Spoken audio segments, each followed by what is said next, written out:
நடுவு விட்டுறாத. அந்த பொண்ணு முதுகுல நீ சிங்கம் வரையும் போது அது ஓ அப்படின்னு நெளியும். உனக்கு தெரியாதா? என்ன மாமா புரியாம பேசிட்டு இருக்கீங்க? நீங்க முன்னாடி கேட்டப்ப நான் முடியாதுன்னு சொல்லிட்டல. இப்ப நீ வரையலன்னா நான் வரைஞ்சிருவேன். நீ வரைஞ்சா குரங்கு தான் வரும், சிங்கம் வராது. சும்மா இரு. ஐயா நீ வா ஐயா. என்னங்க நீங்களும் புரியாம பேசிட்டு இருக்கீங்க? ஒரு வயசு பொண்ணு முதுகுல நான் எப்படி? நான் கூட முதல்ல அப்படி தாப்பா நினைச்சேன். ஆபத்துக்கு பாவம் இல்லன்னு எல்லாரும் சொல்றாங்க.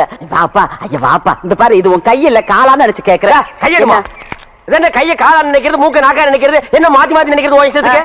இந்த கைய காலா நினைச்சு அது வரைக்கும் தலைகளை நடந்து போவாங்க. நீ சும்மாறா. இந்த பொம்பளை ஊருக்குள்ள லவ் விடுறது கேட்டா பல மணிங்கிறாங்க. ஒரு பேச்சுக்கு சொன்னா கடந்து தவறியே. நீ சும்மா கடை. நீ வாப்பா. அது முடியாதுங்க. என்னப்பா இவ ரொம்ப பிகு பண்றாமா? வாங்கம்மா சர்க்கஸ் கம்பெனிக்கு போலாம். எதுக்கு? எனக்கு தெரிஞ்ச சிங்கம் ரெண்டு இருக்கு. கொண்டு வந்து அந்த பொண்ணு முதுகுல பிராண்டி விடுவோம். ஐயோ இந்த லொள்ளு தானே உன்னை விட்டு போகாதுங்கிறது. எப்பா வா. இருங்கம்மா. இப்ப நீ வரப்போறியா இல்லையா? முடியாது. ஐயோ இப்ப